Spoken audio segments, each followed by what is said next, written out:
Hello everyone, welcome back to our channel Arghadeep Basak ব্লগে সবাইকে সুস্বাগতম। আমি অর্ঘদীপ চলে আসলাম আরও একটা নতুন রান্নার রেসিপি নিয়ে তোমাদের মাঝে শেয়ার করতে। তো আজকে তোমরা মোটামুটি দেখতেই পাচ্ছ, প্রিপারেশান দেখেছি আজকে কি রান্না হতে চলেছে। আজকে হবে হচ্ছে, যেহেতু রথযাত্রা স্পেশাল, তাই আজকে রথযাত্রার দিনে খিচুড়ি না হলে হয়, আর সেটা যদি কোনো ফোড়ন ছাড়া কর্মাবাইয়ের যে প্রভু জগন্নাথ দেবকে যে ভোগ রান্না করে দিতেন, যেটা প্রভুর প্রচণ্ড প্রিয় এক খাবার, সেটা হচ্ছে খিচুড়ি। তো রথযাত্রার দিন যদি খিচুড়ি না হয় সেটা কি চলে আলে? তো তিনি হচ্ছেন জগতের নাথ জগন্নাথ। তিনি চাইলে তার অজান্তে বা তার চাওয়ার বাইরে কোনো কিছুই হয় না। তিনি যেরকমভাবে চেতেন, যা ইচ্ছা করতেন, তিনি কিন্তু সবই কিন্তু পেতেন।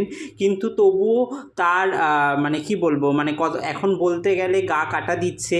তবুও তার সাধারণ যেহেতু ভগবান তো কিছুই চায় না, ভগবানকে দেওয়ার মতন আমাদের সামর্থ্য নেই, কারণ তিনি যাই চাইবেন না কেন তিনি সেটা নিজেই নিতে পারবেন।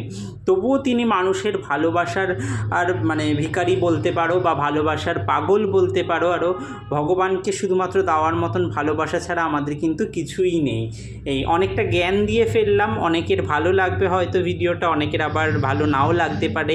যেহেতু রান্নার চ্যানেল, তো আজকে বিশেষ দিনে তাই তোমাদের কাছে কিছুটা আমার যতটুকু আমার জ্ঞান বলো বা আমি যতটুকু জানি সেটাই তোমাদের সাথে শেয়ার করলাম।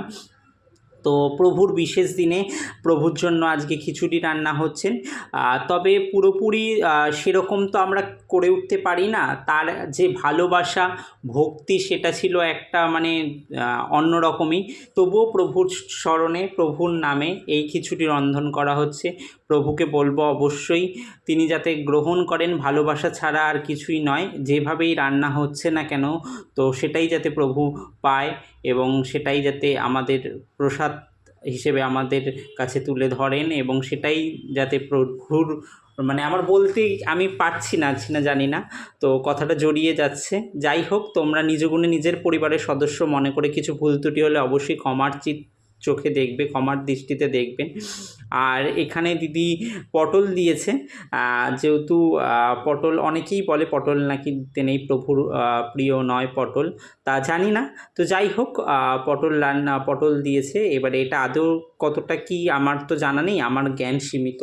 তবুও প্রভুর জন্য খিচুড়ি রান্না হচ্ছে। তো দেখতে পারলেই দিদি হচ্ছে গরম জল বসিয়ে দিয়েছিল, তার মধ্যে চাল এবং ডালটাকে ধুয়ে সেটাকে দিয়ে দিল, আর তার মধ্যে দিয়ে দিয়েছিল তেজপাতা, যাতে ঘ্রাণটা বেরোয়। আর ওখানে একটা বাটির মধ্যে নানান রকম মশলা দেখতেই পেয়েছো, এলাচ, লবঙ্গ, তারপর হচ্ছে তোমার জিরে, তারপর হচ্ছে ওটাকে কি বলে, এইগুলো সমস্ত কিছু নিয়েছিল। তো সেগুলোকে মিক্সিং করে নিয়েছে, আর স্বাদ মতো চিনি দিয়েছে। এখানে তোমরা চাইলে গুঁড়ো দিতে পারো।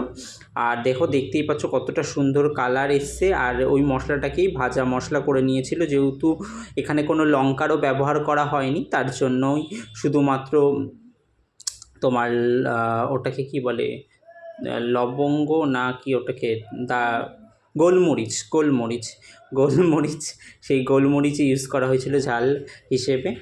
আর এখানে মশলা দেওয়ার পরেই তারপরে হচ্ছে ঘি দিয়েছিল।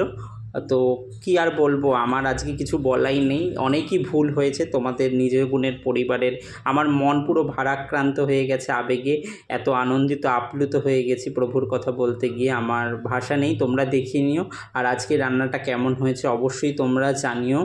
আর যারা ফেসবুক থেকে দেখবে অবশ্যই, যারা এখনও ফলো করোনি সবাই ফলো করে পাশে থেকো। আর যারা ইউটিউব থেকে দেখবে অবশ্যই সাবস্ক্রাইব করে পাশে থেকো। সবাই আরেকবার বলো জয় জগন্নাথ।